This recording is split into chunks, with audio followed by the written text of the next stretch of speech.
Muito bem, voltamos a falar direto da página do Jornal Visão Espírita no YouTube e no Facebook para mais uma gota de Espiritismo, mais uma gota de O Livro dos Espíritos. Nós estamos no capítulo 2º do livro 2º, Encarnação dos Espíritos.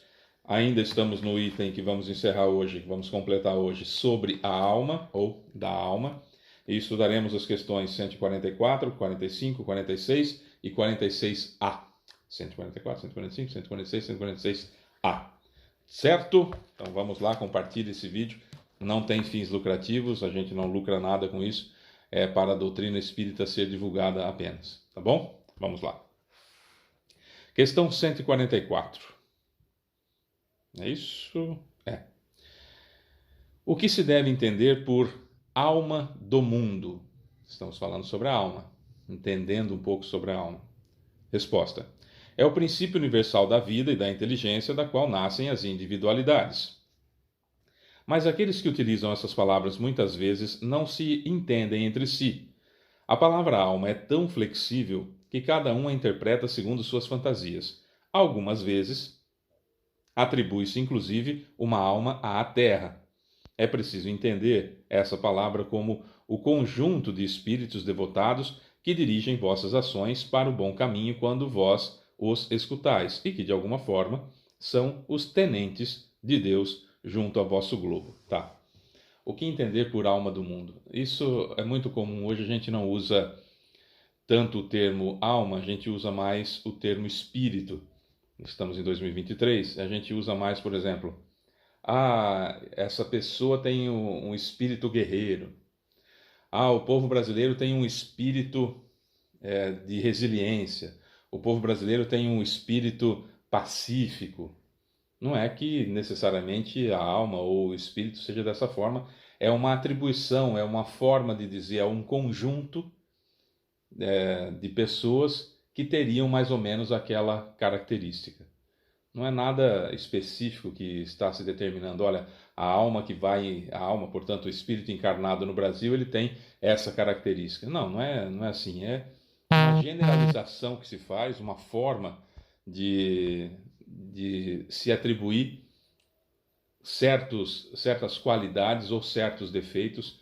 O povo japonês é muito ordeiro, a alma do povo japonês é ordeira, como se fosse o povo todo, o espírito japonês é ordeiro, notadamente que se vê, por exemplo, em Copa do Mundo, o povo japonês, quando acaba o jogo, eles recolhem o lixo do estádio e tudo mais, e levam embora, levam sacos de lixo para isso, que é da cultura deles. Então se diz que a alma do povo, não é que o povo como um todo tem uma alma, que a terra tem uma alma, né, que seja um espírito. Não. O princípio inteligente está em tudo que é mineral, agrupado.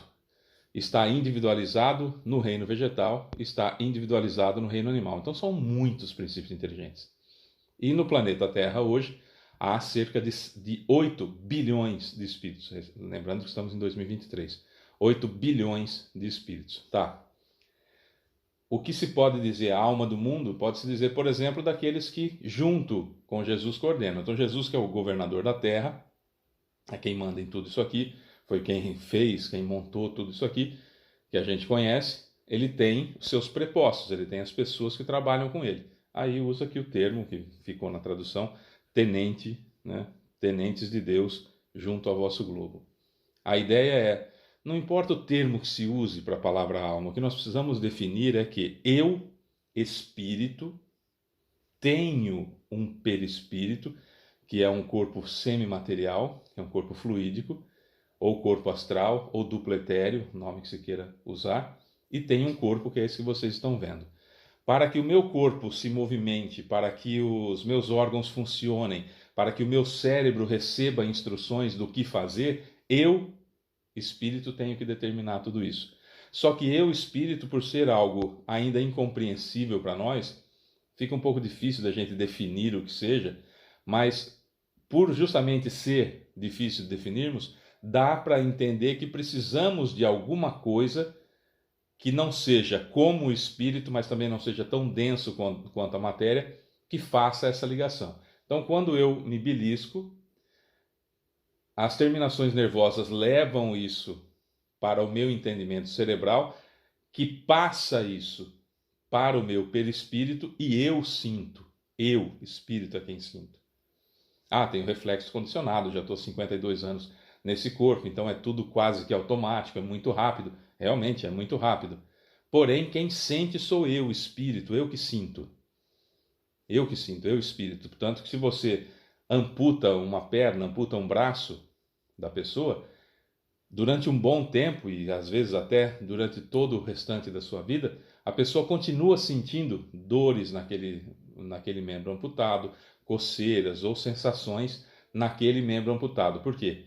Porque o perispírito pode estar completo ainda, não refletiu no perispírito essa amputação, mas o fato é que eu, espírito, ainda sinto que tenho braço. Não sei se foi muito claro. O que nós temos que entender é que eu não sou o corpo. Esse é o foco. Eu não sou o corpo. A terminologia que se usa, daqui a um certo tempo pode surgir uma outra palavra, definida pela ciência, por exemplo, que vai se convencionar e todas as religiões vão usar o duplo etéreo, por exemplo. O sujeito quando dorme, o duplo etéreo se desloca e sai do corpo. Tá certo. Porque quando meu corpo dorme, eu, espírito, saio do meu corpo. Mas eu não saio sem um envoltório semimaterial, que é o perispírito, que é o duplo etéreo, que é o corpo astral. Não importa o termo que se use, são a mesma coisa. Como você chama isso? Em português nós chamamos de caneta.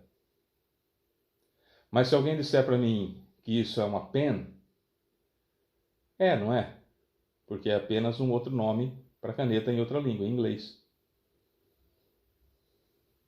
Não é? Mas não é o mesmo objeto? E se eu falar assim, aquele negócio de escrever, não é isso aqui?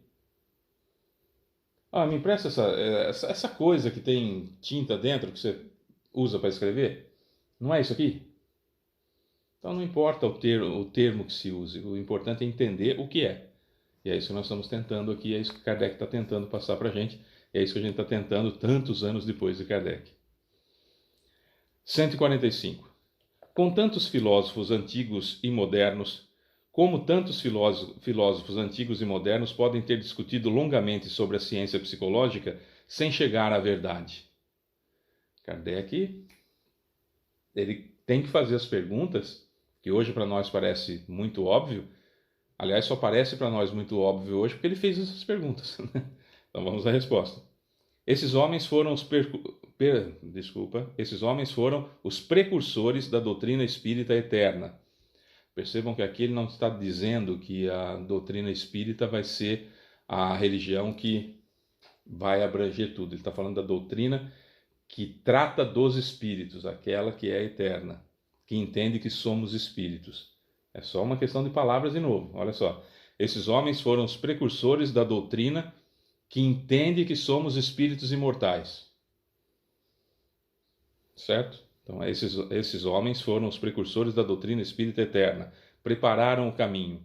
Eram homens e podem ter se enganado, pois tomaram suas próprias ideias por verdades. Porém, os próprios erros que cometeram servem para ressaltar a verdade, mostrando os prós e os contras de suas ideias. Além disso, entre esses erros encontram-se grandes verdades que um estudo comparativo tornará compreensível. Por que é que os filósofos antigos e modernos discutem sobre a ciência psicológica sem chegar a uma verdade? Porque nós não somos um grupo de células que, aglomeradas na região do cérebro, produz todas as sensações que nós temos. Nós somos espíritos. Então, uma psicologia que trate daquilo que nós somos há muitas vidas vai ser muito mais eficiente do que a psicologia que acha que tudo se resume àquilo que aconteceu comigo desde a fecundação do óvulo pelo espermatozoide. Na realidade, o que nós somos é muito mais complexo do que isso. O relacionamento com os meus pais faz uma diferença gigantesca na minha vida para o resto da vida? Faz, e muito mais do que a gente pode imaginar. Frequentemente, a gente age única e exclusivamente reagindo, nem age, a gente reage àquilo que foi a nossa criação. Basicamente é isso, a vida toda. E sem a gente perceber, muitas vezes rebelde, querendo não fazer aquilo que os nossos pais, aspas, obrigavam a gente a fazer, fugindo de uma situação criada no lar. Portanto, estou reagindo a essa criação, ou repetindo os equívocos que foram passados através do exemplo nessa mesma criação.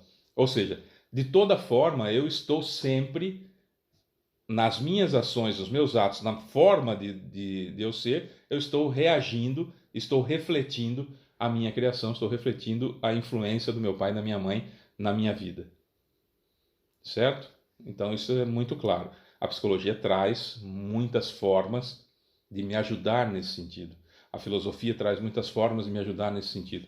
Mas enquanto a psicologia, enquanto a filosofia ficarem presas até o útero e não voltar às 65 mil encarnações e aos erros constantes que eu cometi e continuo cometendo sem me melhorar, vai ser difícil de transformar, de trazer a nós um conhecimento mais amplo de nós mesmos. E aquela frase atribuída a Sócrates, conhece-te a ti mesmo, ela vai ficar difícil de nós utilizarmos.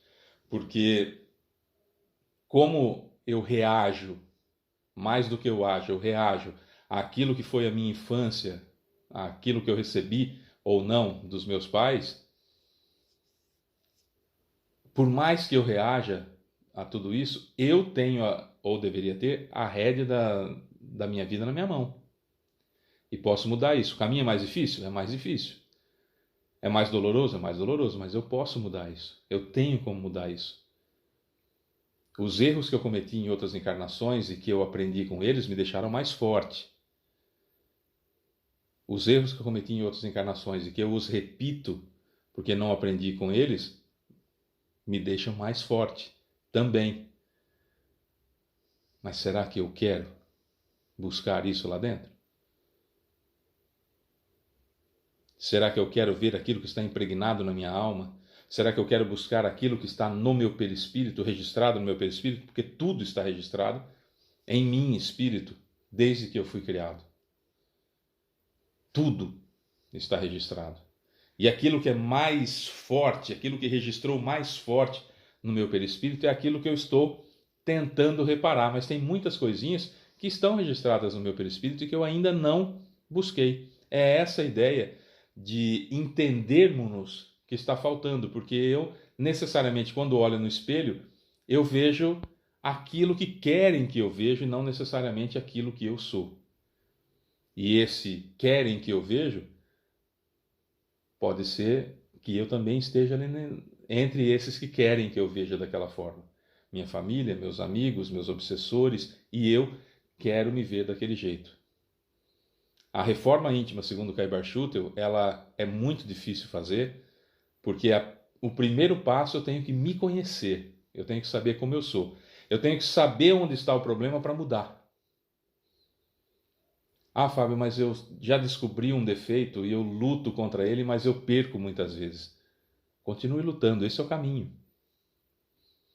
Está certinho, é isso. Mas eu sou crucificado quando eu erro. Continue lutando, esse é o caminho. Um dia se ganha, outro dia se perde. Mas a luta constante faz com que o número de dias que eu ganhe vá aumentando, aumentando, aumentando, até que o número de dias que eu perco somem, desaparecem. Eu ouvi uma frase agora há pouco do Leandro Carnal que diz: há mais de 50 anos que eu treino andar. Achei linda essa frase. Há mais de 50 anos. No meu caso, comecei a andar com um aninho, então 51 anos que eu treino andar. Eu ainda tropeço. E olha que eu treino andar há 51 anos. Eu falo há quase 52 anos. Eu falo desde que eu tinha 10 meses de idade. E eu ainda não consigo me fazer entender. Porque muitas vezes as ideias que aqui estão perfeitamente montadas, quando passam pela infinidade das minhas imperfeições, saem da minha boca de uma forma que ofende o outro, que agride o outro, que não é compreendida por outro.